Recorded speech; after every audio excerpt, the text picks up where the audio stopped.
Hi, and welcome to Managing My Own Radical Change from Trauma to Transformation, where we dive into the journey from trauma to personal empowerment. I'm Vonda Page, your radical change leadership coach, consultant, and survivor of narcissistic abuse. In this series, I share my personal experiences, insights, demonstrating how to break free from the constraints of narcissistic abuse and manage your own radical change. Through candid storytelling and practical advice, you'll learn how to navigate your healing journey and transform your life.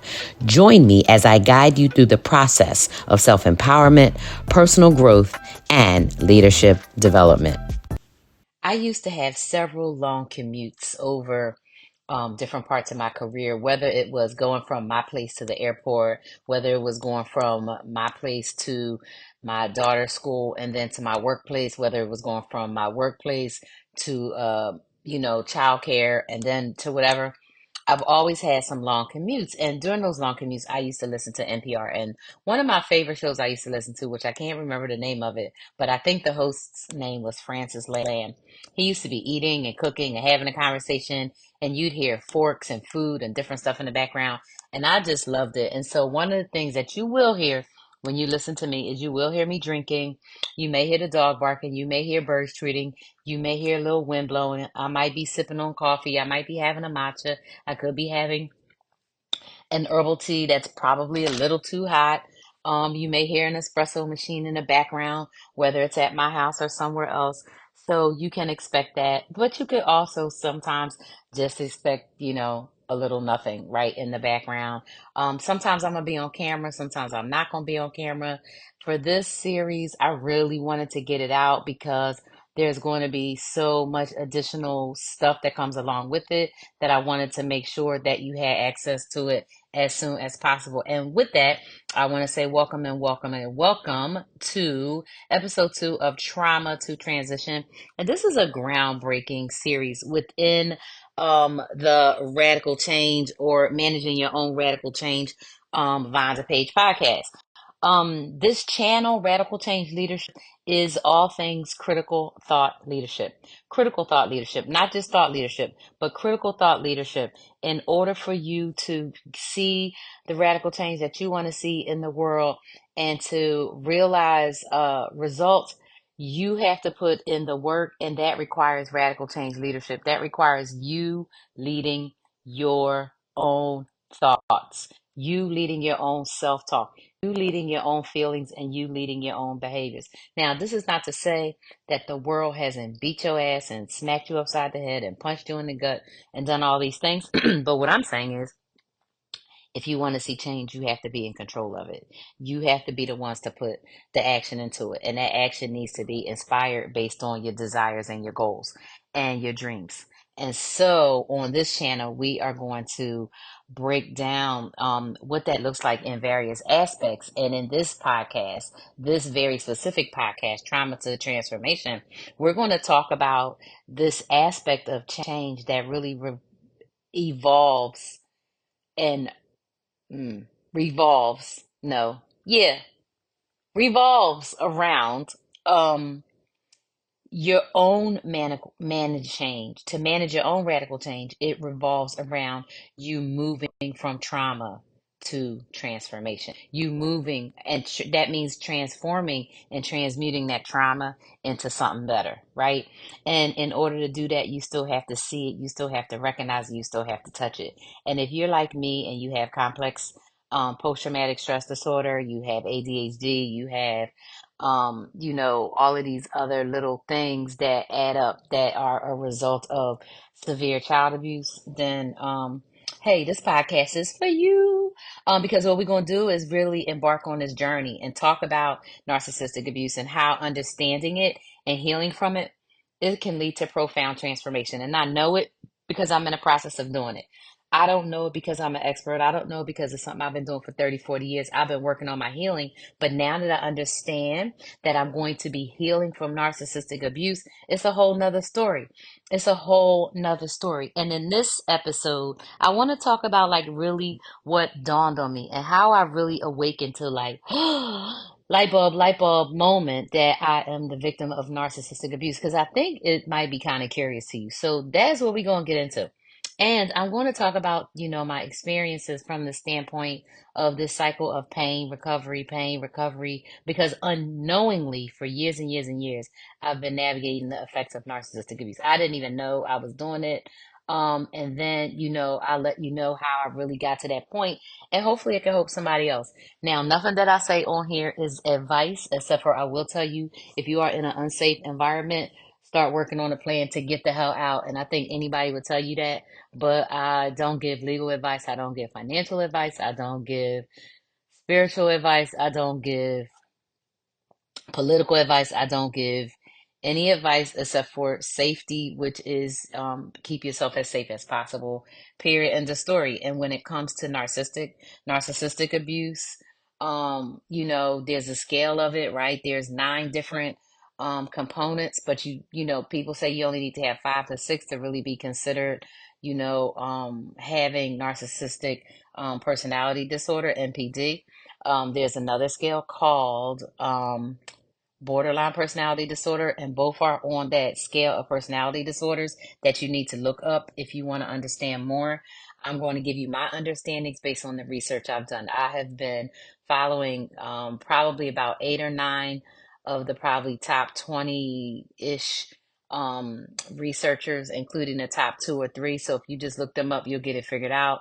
Go on YouTube, go on Google, and see who has the most articles, see who has the most videos, see who has the most books, and you'll see the people and what they're talking about, and everything I'm saying is in alignment with that because I've been doing a deep, deep, deep dive.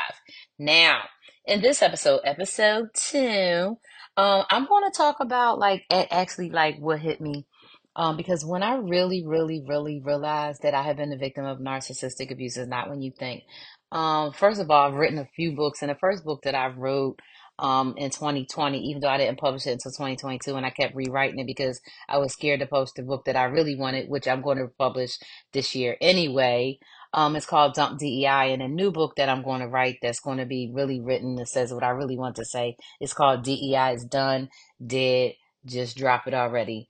And that book is going to come out, but that book was really highlighted what narcissistic abuse looks like at work, especially when it comes to diversity, equity, and inclusion. And I'm going to just break it down because my kind of way I think I always thought about narcissism was in general, like, narcissism, white supremacy, they look like the same thing, blah, blah, blah. It's just kind of like a systemic thing. I don't think I looked at narcissism as individual, the way a person could behave and that they could abuse you narcissistically, and that narcissism had these different characteristics such as gaslighting, which I have been a victim of gaslighting my literal entire life. And that's why I don't talk to my family this day, because I'm not going to be gaslit out of, the things that people have done to me, because I know exactly. Not only did I used to write all that shit down, but that shit is etched in my memory. I can remember the clothes. I can remember the weather. I can remember how things smell. I can remember what was eaten for dinner that day. So literally, nobody could gaslight me, even though they tried literally my entire childhood and even my entire adult life. But the exact moment I realized that not only my mother and my stepfather, but my grandfather, 3 of my aunts, and at least 6 girlfriends that I've had, and four, one, two, 3 boyfriends, and 2 husbands were all narcissists. And 2 of the boys and one of the women had borderline personality disorder. And I would say that if my mom wasn't on drugs to calm her down, she probably would have had borderline personality disorder too. But she was on narcotics for a very, very, very long time from my very young age. So I don't know how they suppressed her nervous system and other components of her personality, but I absolutely know that they did because she definitely got less screamy as I got older. And even when I got to the point where I wouldn't really let my mom hit me because I would run or whatever, she wasn't as screamy and as quick with the reactions. Now, I don't know if she wasn't quick with the reactions because she was high. I don't know if she wasn't quick with the reactions because she knew I was gonna fight her ass back. I was gonna fight her, and then it was probably gonna be a thing because I had gotten to a point where I had made up in my mind that I was not gonna handle that abuse anymore. I just had decided. And so at that point, when I had made that decision, it wasn't like I made an announcement. It just was like, okay, wake up. You try to do something to me, I'm gonna try to kick your ass, or I'm just not gonna ever be home so that I'm never in a position to need to fight because I'm just gonna make sure I'm not there. And that is basically how I avoided the physical beatings. But then even when I got older, and my mom wasn't trying to beat me anymore, she was just always putting me on punishment for no reason, always telling me I couldn't go somewhere just for nothing, making up reasons why I had to go. I can't go somewhere. Why you had to clean the house? The whole house would be spick and span. I mean, you could eat off the floor. My house would be so clean because I would clean it. And my mom would say I can't go because I didn't ask her early enough, or because she didn't feel like it. It would be all kind of things. Oh, I don't have no money to give you. I'm not giving you any money. It would be all kind of reasons. And I would just be like, fine. I would just go in my room and I would just cry and I'd be like, my mom just really hates me. And She Don't Like You is the title of another piece of work that I worked on. And it really was about like the way I was treated growing up. And what I ended up doing was realizing that once I started putting the pieces together, it really had to do with narcissism. And narcissism as a as an entity in and of itself, as a disordered way of being human, doesn't like people who naturally want freedom, doesn't like people who are going to fight for their freedom or to stand up against narcissism, right? Against control, against entitlement, against gaslighting, against abuse, against exploitation. All of those things have the same characteristics as whiteness. And so I had never thought about narcissism being the way that you could get individually treated. So in August of 2024, early August, I was working on a symposium inside of the collective, and that symposium was all about um, self awareness, right? And so I did the first night on self awareness and it went really good. I was super excited about it. And on the second night, I didn't feel good, and then I could not get an internet signal. I went to two different coffee shops. I couldn't get a signal. I couldn't get a signal on my phone, and I couldn't get the app to work. So then I couldn't do the session. So then the third night came, and I was literally sick. I was so exhausted that I could not get out of the bed. And then Sunday came, and I couldn't move. And I realized, oh my goodness, it is me. I am the one who is this big old victim of all these things that have happened to me that I have not taken any time to heal from. I made a statement months ago and I said black women are just not doing the work of healing. And I said it in direct response to the way I was being treated. I said it in direct response to some encounters that I had with black women that were unnecessarily violent. And then I even said it, in conjunction to another relationship that I was in, that I realized, oh, this person isn't doing nothing because they are not further than they were when we met, not in any areas at all. And in fact, there was three or four things that was 10 times worse. And then eventually I saw and heard other things that let me know this person is not working on healing shit. This person is who they are and they have no self-awareness. And once that hit me, that hit me. When that hit me, it hit me. So I was doing a deep dive study in a class on self-awareness and all the different components of self-awareness. And that whole first day we really broke down, what is it, who do I think I am, how do I think I show up, do I think I show up authentically, right? Because one part of self-awareness is, are you authentic, are you afraid to be who you are, or are you okay being who you are because you're not really worried about it? Now if you're a black person in America or anywhere that's not black, maybe you have such a fear of your life that no, you don't show up authentically, you show up skipping and grinning, maybe you show up like, he ha ha all the time because you worried about Mr. Charlie gonna, do something to you or do something to your kids. Okay, if that's the case and that's how you shown up in life, I want you to really consider, do you have a possibility to think about life being different for you, and maybe you and your family could up and roll somewhere if you got the hee and skip and grin all day. Now, if you only got to skip and grin every now and then, like when you go to the bank, or when you go to take your really nice car to get service or something like that, if you feel like, okay, I just got to do a little bit of code switching now and then, okay, whatever, maybe your thing's a little bit different. But if you can just be who you are 24/7, 365, no matter who you're in front of, whether you're in front of white people, whether you're in front of non-white people, whether you're in front of your boss, whether you're in front of your coworkers, if you can be yourself 24/7, then I would say that you're good, right? If you can't be yourself 24/7, then somebody is abusing you in some kind of way. If you have to talk a certain way at home or at the job, that is a narcissist controlling you. That's a narcissist controlling you. If you are working on somebody's job and you know you're not getting paid what you're supposed to, which nobody black is, that's a narcissist exploiting you. If you try to bring something to somebody's attention and they're like, well, who the hell you think you're talking to? I know everything. Okay, that is that whole, grandiosity, superiority thing. Okay, if you try to say, well, what you're doing is hurting me and is really having a negative impact on my life, and they say, well, I don't give a fuck, that's they don't have any empathy. Okay, if you say, well, I don't know what makes you think that you could just treat me like this and blah, blah, blah, blah, blah, and this is not how it goes and nobody else does this and blah, blah, blah. And they say, well, because I can, that's entitlement. And then we start getting on that list, right? Into the 5, 6, category of how many traits is on the list.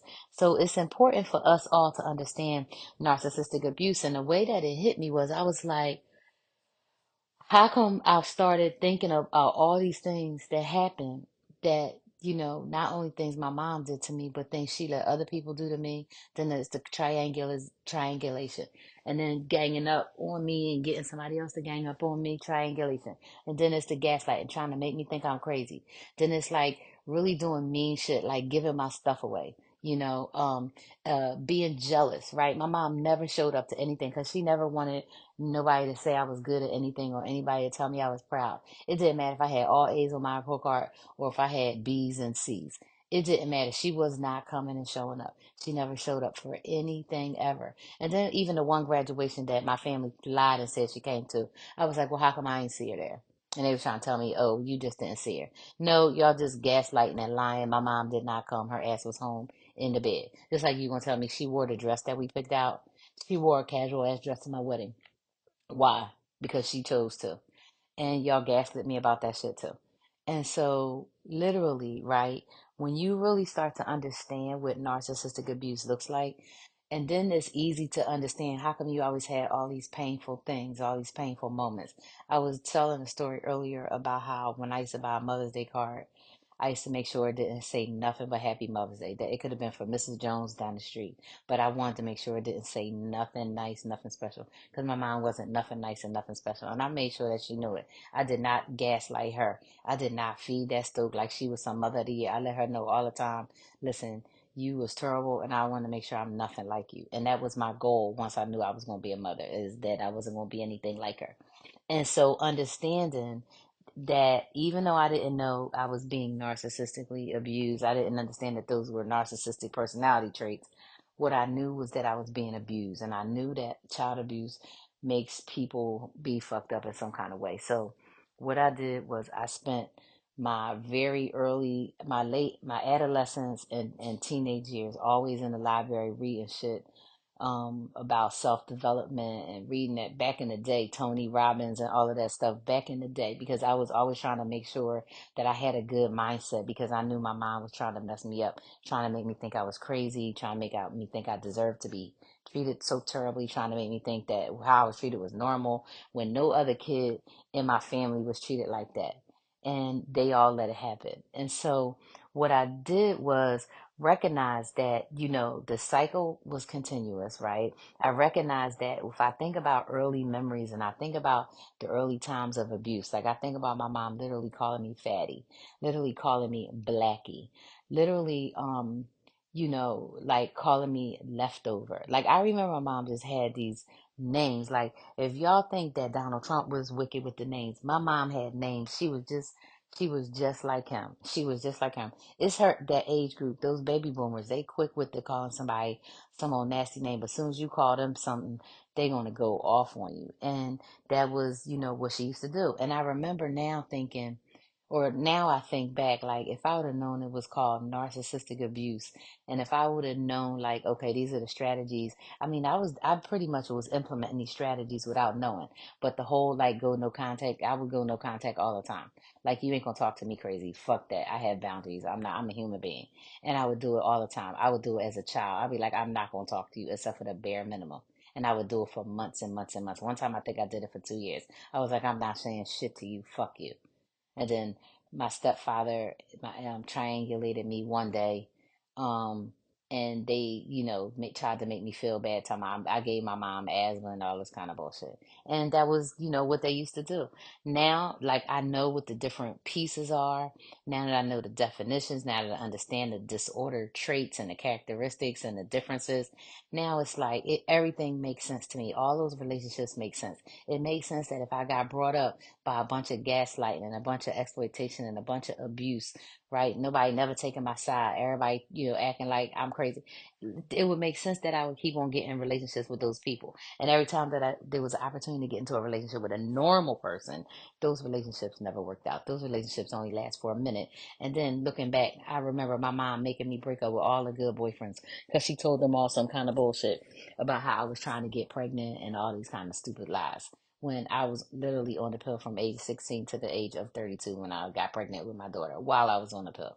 So it was super crazy. But anyway, it just goes to point to this is how this stuff works. And unless you take and have the understanding of it, you are going to be a victim to it. One of the really good things about the experts that are out here on YouTube, out here on the internet, and that are, really credible, because they've talked to many people, they've documented the stories, they've been the victim themselves, they're in recovery, they're healing in the process, and they teaching other people how not to fall victim. Those are the ones that you wanna watch. You don't want to keep on reading about the stories and this is what my ex used to do and this is my mother and this is that, because once you remember one or two things and you connect it to narcissistic abuse, you're gonna be like, oh yeah, and the floodgates are gonna open. And then every time you sit back and you think about something horrible and something fucked up and something terrible, you're gonna be like, damn, they got me. Like you were the victim of narcissistic abuse, right? And if you were the victim of narcissistic abuse, I'm going to recommend that you get professional help of some sort. Literally, I'm going to recommend that you pay a person to help you, whether that is you join, a community like mine for $35 a month or $350 a year, whether go to a licensed professional, or a somatic therapist or whatever, but get some professional support, right? In addition to that, do some work in terms of journaling and documenting for yourself, your feelings, how you felt. Think about yourself now. Think about what you would have did to protect yourself if you would have knew back then what you knew now, or whatever, right? But forgive yourself for any past perceived failures and recognize that you took care of yourself the best way you can, and your mind and your body did what it could to keep yourself safe at the time.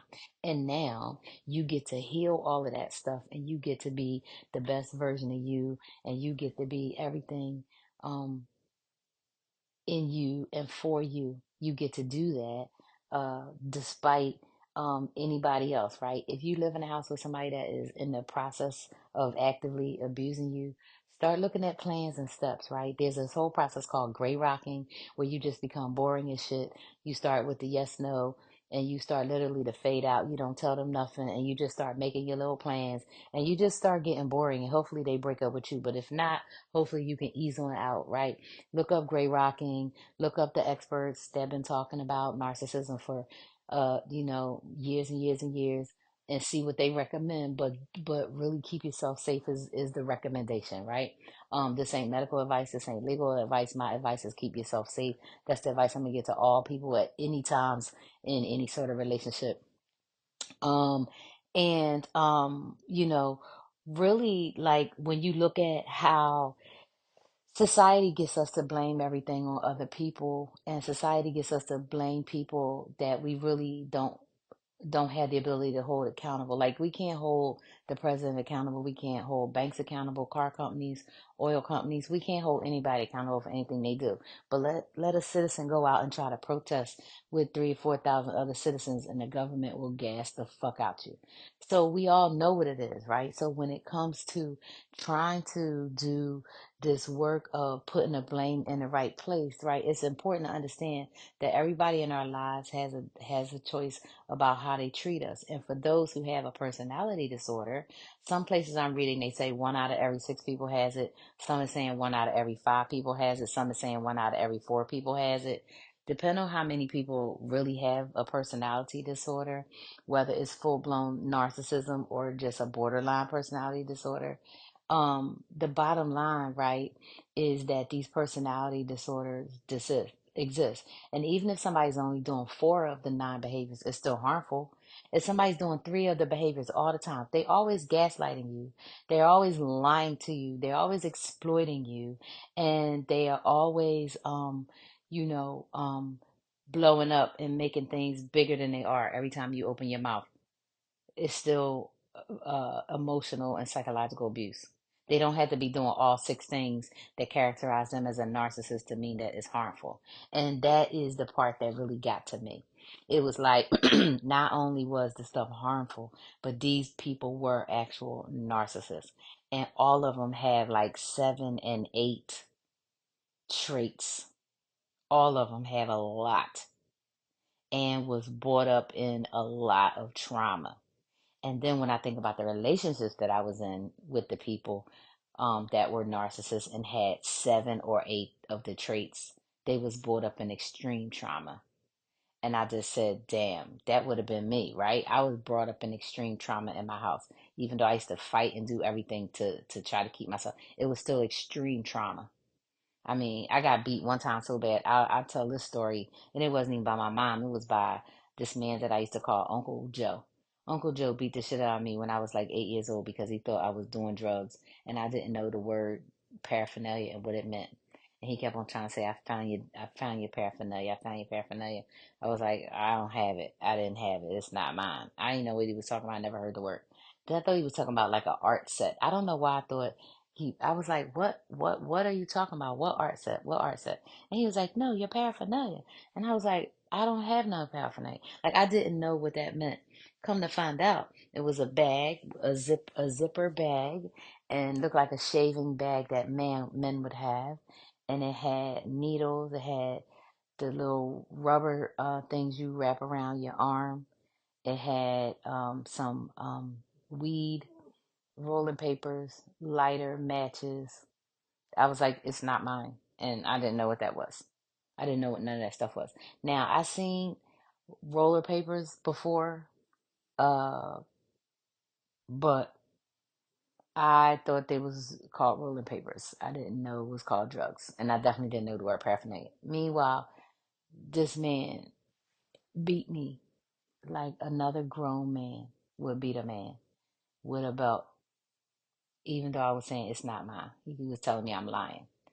And then uh, somebody stopped him and was like, I don't think it's hers. And then I was like, it's not mine. I don't know what you're talking about. It's not mine. Come to find out, it was um, the his nephews. His nephew is either 10 or 11 years older than me. So if I was 8, that means he was 18 or 20 at the time, right? If he's 8 years old, he still was 18. But it wasn't mine. And the fact that it was hidden in my room was why I got beat for it. Now, looking back, I wouldn't say he beat me because he was a narcissist. I think he's beat me because men were allowed to beat women. And he probably thought if he beat me one good time, I would stop doing drugs. And after that, he was so nice to me. But I don't remember him apologizing. But he beat the shit out of me. And I was mad as shit. I ain't talked to him for a long time either. I would sit right there and be like, mm-hmm, mm-hmm. And then how about a couple years later, that movie came out. And Celia said, you let Harpo beat me. I was like, mm-hmm. These women will let a man beat you. Women will let a man beat you. And men will let a man beat you. That's what we do to each other as black people. That's what women do to each other as women. That's what we do. We harm each other in this society because our society is a society of narcissists. Our society is this um deeply rooted in pain. That's what slavery is. It's nothing but pure pain. Slavery is pure pain, and nobody wants to atone for it. And until we do something about it, it's going to stay there. So then you have the realization of recovery, right? And what that is all about is looking at and saying, okay, this is going to be a journey to really navigate this recovery. Um, because it went so unrecognized so long. And it's not that I thought anything was wrong with me. I just thought, I had these, really violent experiences growing up, and I went to therapy for so long. I just made me think, okay, well, yeah, I guess I figured out all these coping ways to deal with it, but I didn't think that I still had so much trauma and pain in my body, which I do. Because anytime I take some time to really think about it, anytime I really sit down to process it, then I feel it, and it is a full on it's a full on experience. So the other part, right, that I think is really important for everybody to get, is that, when you have verbal and emotional abuse all the time and then physical abuse sometimes, that's really bad. When you blame the system instead of the people perpetrating the behavior, that's really an issue. And then when people know that you're being abused and won't help, that's a whole nother problem. And so then, right, when abuse gets normalized, it makes you think that it's normal. So then, right, really getting into like what are the characteristics of NPD? What are the characteristics of BPT, right? What is narcissistic personality disorder? What is borderline personality disorder? And why is it important to do your own research and look stuff up and be able to think through stuff instead of just listening to everything people tell you? I was listening to a lady and I was feeling her. I probably listened to maybe 10 videos. And then next thing I know, she started talking about Markle is a narcissist. Why is Meghan Markle? What about anything you know about Meghan Markle as you watching her on the news will tell you that she's a narcissist instead of Kate being a narcissist, instead of Charles being a narcissist. I mean, seriously, instead of the cheater boy being a narcissist. Like you picking on the black lady. So like that instantly I just lost all respect and credibility for me because it instantly told me that she was anti-black. Because what has Meghan Markle ever done to anybody except for my own business? Because she said y'all treated me in a way that I don't like to be treated. So that makes her a narcissist. Give me a break. Mm-mm. So I stopped listening to that lady. But that's why you want to do research and make sure that you're looking for credible sources and doing your own critical thinking. You want to be able to identify some of these traits of narcissism. You want to be able to identify gaslighting. You want to identify grandiosity. You want to be able to identify entitlement. You want to be able to identify a lack of empathy or what they call cognitive empathy. You're going to meet a lot of people on the internet that talk about empathy, talk, talk, talk, talk. All they doing is talk. They do not have a real empathy because when they have the ability to help somebody, they don't do it. When they have the ability to demonstrate empathy in real life, they do not do it. But they could talk about it all day and they can come off as authoritative because that's what narcissists are good at. Because everything about them is phony, including the empathy. It's all phony. And once you know that, and once you get it, because you've been able to identify those behaviors of narcissism and borderline personality disorder, um, that's how you do it, right? So the next thing you do is you just start reflecting on your own experiences. And that's when it might hit you, right? Because I really got like sad, like, damn, I really was a victim of a lot of narcissistic abuse, and it's pretty horrific, and I didn't like it. But then I said, okay, now I have evolved in my own understanding, and now I can really look back and look far, look ahead, and say that I have a real good thing ahead of me, right? I have this journey that I'm going to take from trauma to transformation, and I'm not only going to change the trajectory of my life, but I'm going to change the trajectory of other people's lives by helping other people have points of reference and things that they can point to, so that they won't be a victim of continued narcissistic abuse over and over and over and over and over. So, I'm so excited that I got to share with y'all how I realized I was a victim of narcissistic abuse. And in this next episode, episode 3, it's going to be like, what will we do, baby, without us? Family ties, right? the narcissistic patterns in my family of origin, and I'm gonna break them down. That might end up being a couple, but I'm going to break down the patterns so y'all can see it, and then let's ask some questions so you can see those patterns in your own life. So, hey, welcome, welcome. Thank you, and welcome back. I appreciate you joining me. And I want you to, if you this episode resonated with you, make sure you like, make sure you subscribe, make sure you share. But don't share trying to tell people you're a narcissist if you do all these things. If you sharing it, you just sharing it because like, oh, check out this podcast because it's something in it that resonated with you that I hope might resonate with other people. And stay tuned for episode 3 where I'm going to start talking about the patterns in my family of origin, and you can check out the patterns in your family of origin. And when you are ready to do some more, go to my stand store and check out the other links down below. See you soon.